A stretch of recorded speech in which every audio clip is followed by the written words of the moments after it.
finished 4 episodes, which is introductions, food, sleep, and we're coming to now movements, exercise, and yogic science के बारे में भी अगर आप थोड़ी सी बात कर लें, that will be very nice. Yeah, absolutely. So I think, as we said, we're talking about is you, your health, and the gap. Yes. And your role in health. And what are the components which are well studied, well established, which brings health. And his health is health promotion, illness prevention, and some chronic disease management. So much so that in proper hands, because type 2 diabetes is a very complex thing, and certain types of subsets of type 2 diabetes are reversible. So there is hope at all stages. If you follow these, you delay onset of diabetes and chronic diseases, or you have it but it's less strong, just like vaccination, or if you have it and if you have the right subset, it is reversible even by lifestyle. Obviously, pharmaceuticals and pharmas are very important, and your doctor is the best judge on it, when to use, what to use. So today we want to talk about is exercise and movement, because again, just like food, stress, and sleep, all these are related to biological energy. Right. So movement is directly linked to what happens to when you eat food, and flexibility of the joints, the movements of organs and muscles and fascia and ligaments.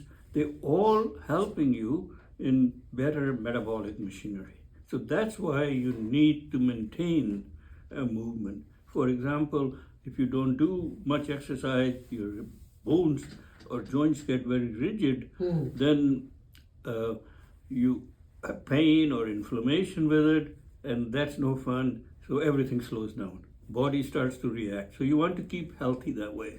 So when people are working or are younger, the movement is there.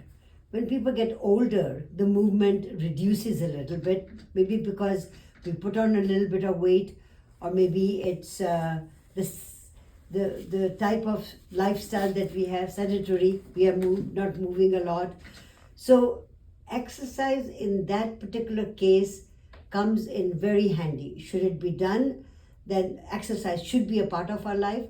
When should one do exercise? Absolutely. So I don't even use the word exercise. Movement. Because it's kind of a punishment. So I think what we should think, because your health, and the gap, why you as a person should be healthy, and why you want to be healthy. Right. So the big thing is you want to be healthy, of which movement is very important. Now, the nice thing is that a young person, they need more movement than, say, older person. So you could get away with a lot more. Yes. So it's not that you have to do the same degree or intensity. And then movement is very much related to your joints and the muscles which it feed. So I think if you don't do exercise and you continue to eat same amount of energy you were eating, most of that energy is extra, and then body doesn't know what to do with it, and that goes to fat. And so now you're starting the inflammation and all those things we've been talking about. So exercise is movement is very important, and movement for just walking and being active. And I think we are gifted with the knowledge of Indus Valley Vedic yogic science and the protocols on yoga. Yoga is the perfect movement, because it is not just yoga, a movement, but it ties into breathing. So all the movements and asanas, we call it, they are tied to breathing. And breathing is a rhythm of inspiration and expiration. And during that thing, your body starts to have certain cycles. It's all about cycles and the energy and how body cycles work. So I think yoga, I would say, is simple yoga. And now they have come with so many things. You don't have to be torturing your body. That's the Right. last thing, you know. But having said that, Dr. Saab, um, when you do yoga asanas as a child or grown up, obviously your body is limber, and as you grow older, your body starts becoming, as you mentioned in your own words, a little rigid Oh, quite a bit rigid, yeah, and some parts more rigid, but than others. yeah, So, for that, every day stretching can be a part of your exercise. yeah, absolutely. As a matter of fact, simple stretch is as good as anything. And stretching, standing up, stretching sitting down, stretching lying there, and stretching on your back or your all those. The international protocol of yoga covers all of those. Right. The big thing is you have to, if you're going to do that, you have to do it right. Hmm. You have to know, because certain amount of intensity has to be there. Right. Certain amount of duration has to be there, because it's all built into relating to the body and the physiology. Right. So you don't get it if you don't stretch long enough. Ah. So you, general routine is that it's better to do one or two asanas, but do them properly. There's no point of doing 20 of them Yes. and then not enough time, right? That's right. And all you need is 20 to 30 minutes a day. That's the other thing. Exercise or movement is not something you did 2 hours today and then you're good for 5 days. It has to be every day. It has to be a rhythm. 20 minutes a day is better 5 days, 6 days, 7 days than 2 hours per one day and not enough for next few days, you know. So Couple of things that come with this.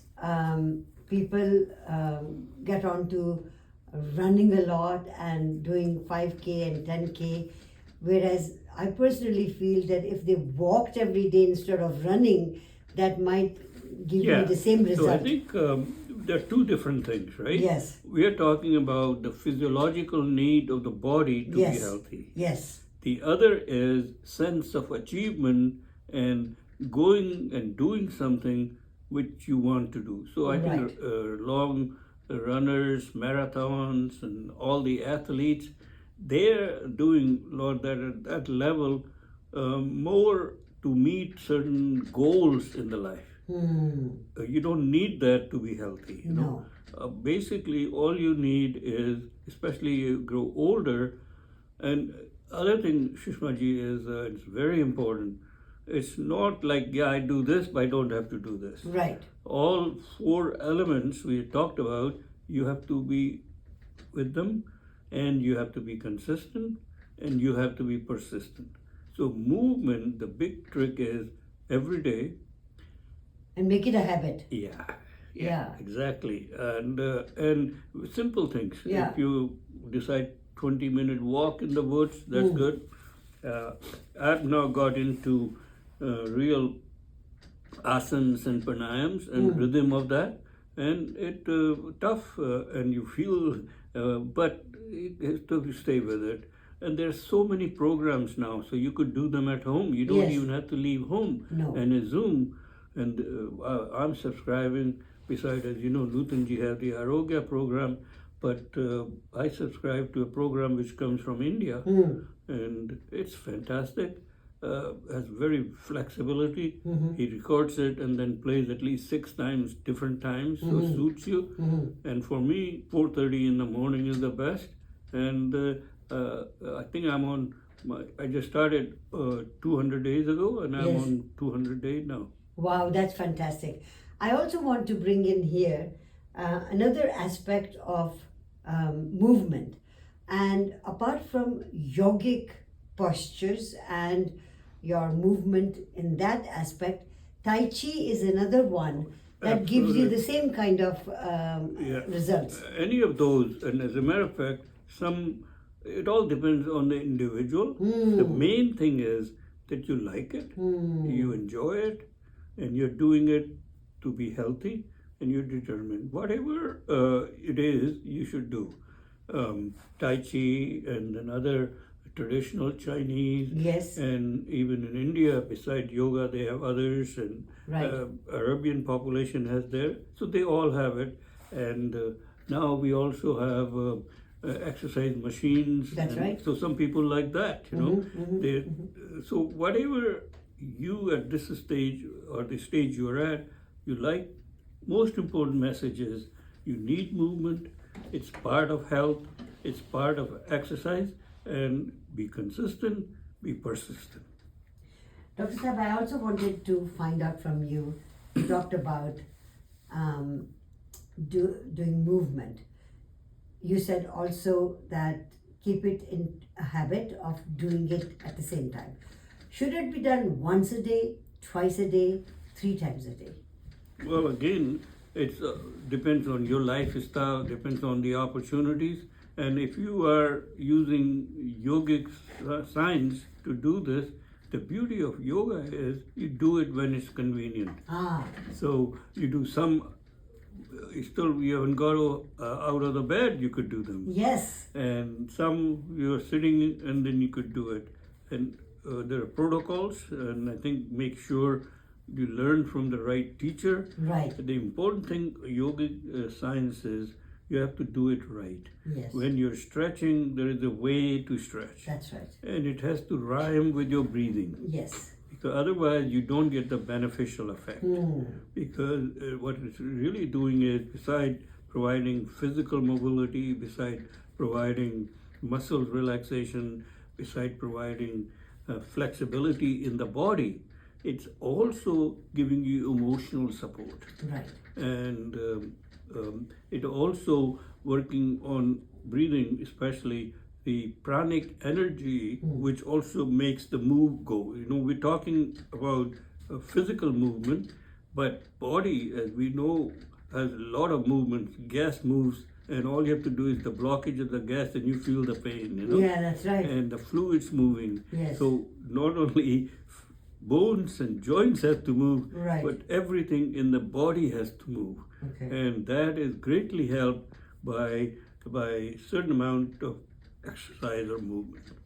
So now in movement and exercise and yogic postures, 3 things have come out that to move, you can either do the exercises and stay with them. Or even simple walk. Simple walk, okay.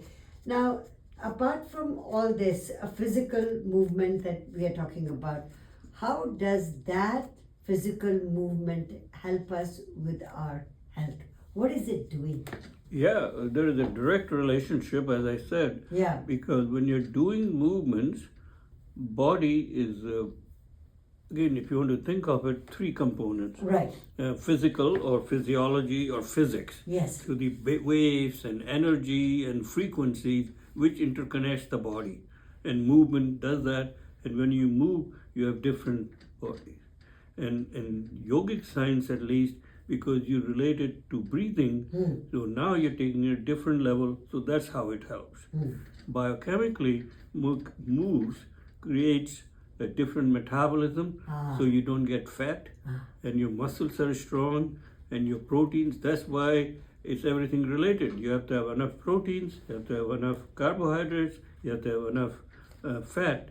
You can't have too much of one or the other, because muscles need protein or amino acids which come from protein, and if you don't have muscles, you get rigidity. So I think that's how movements work. And most of the yogic exercises are stretching or isometric, where you're stretching but no movement. Really helps all those kind of things. So definitely a big part. And I think if you are doing the movements and you have a certain amount of flexibility, then you are able to achieve a lot of things in life, so you feel good. Because, you know, if it takes you so long just to walk a little bit, then it gets hard, right? So as long as possible, one should do that. And I also appreciate that some of the degenerative diseases and some of the diseases make it impossible, but try as much as you can. Okay, no program is complete without me asking a silly question. So here we go. when you're doing all these exercises and you say, for example, you're going to be walking away, you say, okay, आज मेरी exercise walking है and मैं खाना खा के will just start walking. What kinds of foods would help you and what kinds of foods are not very good for the body that you're doing exercises? खाना खाने के बाद कौन सी ऐसी चीज़ है जो आपको नहीं करनी चाहिए जो कि आपको hurt कर सकती है? Yeah, the restrictions are limited, and I think the only restriction is do whatever you're doing that you enjoy it. Okay. That's the key. So if you like walk in the wood, you should do walking. But see, the other thing is society has to have facilities, you have to have trails, you have to have roads, traffic has to be right. Yoga you could do at home. You don't have to worry about all kinds of Zooms are available now, and 20 minutes of that. So whatever works. Some people have home exercise rooms and they have gizmos there, so they could do that. So again, my point of view, you have to be aware. You have to put everything together, and you have to be wholesome life where everything is integrated. So for me, it's the shift. The gap and integrative thinking. So in our podcast, we've covered the introduction. We've also covered food. We've covered sleep. We are today talking about movement and exercises and yogic science included in all this. We've got two aspects that we haven't touched, and we'll do that in the next two programs. One is stress and emotions and relationships. That's right. Because they're tied in, and then we want to put it all together, a bit like a tool. That's right. What you have to do in a day. For mental well-being. Yeah. Dr. Saab, thank you so very much for taking time in this particular program. I have some other questions which are not related to our podcast, and I will ask you those right after this short commercial. Yeah, time goes fast, It does. 40 minutes have gone, 20 minutes each, and thank you very much, Shushma ji, for bringing this to our people, and I just hope that it's of some help to people, and they could get in touch with you if they have any questions. Thank you.